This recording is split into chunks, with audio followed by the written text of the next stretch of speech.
24 के चुनाव में आरक्षण के बाद अब बंटवारे की एंट्री हो गई है। सोनिया गांधी ने बीजेपी पर राजनीतिक फायदे के लिए समाज को तोड़ने का आरोप लगाया, तो योगी आदित्यनाथ ने पलटवार करते हुए देरी नहीं की। वहीं चुनावी रैलियों में मुस्लिम आरक्षण के मुद्दे पर सियासी लड़ाई भी जारी है।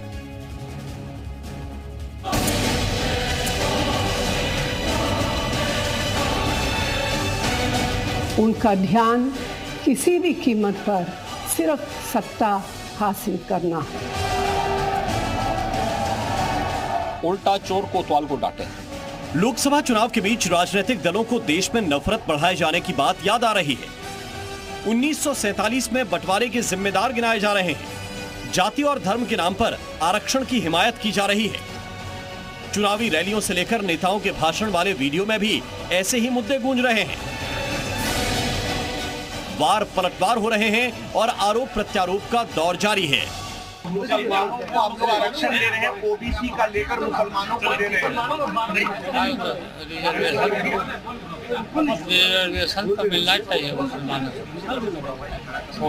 मुसलमानों को आरक्षण देंगे, इसके कारण हिंदुस्तान के सभी लोग आज इन पार्टियों के और मुसलमानों के खिलाफ हो रहे हैं।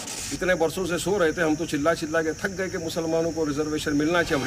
मुस्लिम आरक्षण से शुरू हुआ मुद्दा अब देश को अलग अलग जाति और धर्मों में बांटने के आरोप तक पहुंच गया है। सोनिया गांधी के बीजेपी को लेकर दिए गए विभाजनकारी बयान पर योगी आदित्यनाथ ने जबरदस्त पलटवार किया और कांग्रेस को देश के बंटवारे का जिम्मेदार बताया। उल्टा चोर कोतवाल को डांटे। यह हर व्यक्ति जानता है, बांटो और राज करो। अंग्रेजों की कुटिल चाल को 1947 में कांग्रेस ने सफल होने दिया और देश का बंटवारा पहले किया। आज़ादी के बाद जाति के नाम पर, क्षेत्र के नाम पर, भाषा के नाम पर देश के अंदर वर्ग संघर्ष करा करके। इस विवाद की वजह है सोनिया गांधी का एक वीडियो संदेश जो उन्होंने मंगलवार को चुनाव के तीसरे चरण के बीच जारी किया, जिसमें बीजेपी को देश में नफरत फैलाने और समाज तोड़ने का जिम्मेदार बताया। भाजपा की नीयत की वजह से है। उनका ध्यान किसी भी कीमत पर सिर्फ सत्ता हासिल करना है। राजनीतिक लाभ के लिए नफरत को बढ़ावा दिया है।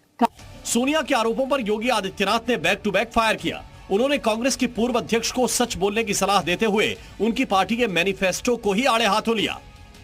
कांग्रेस का मैनिफेस्टो क्या कहता है? मैनिफेस्टो ही विभाजनकारी है।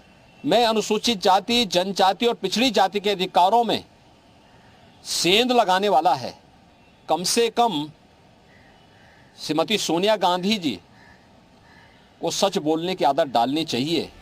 दरअसल इस पूरी सियासी जंग की शुरुआत ही कांग्रेस के मैनिफेस्टो से शुरू हुई, जिससे बीजेपी ने देश में मुस्लिम आरक्षण का हिमायती बताया है। हालांकि कांग्रेस लगातार इस पर सफाई दे रही है।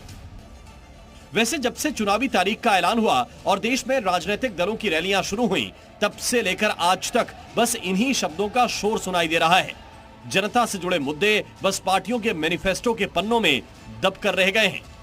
ब्यूरो रिपोर्ट, जी मीडिया।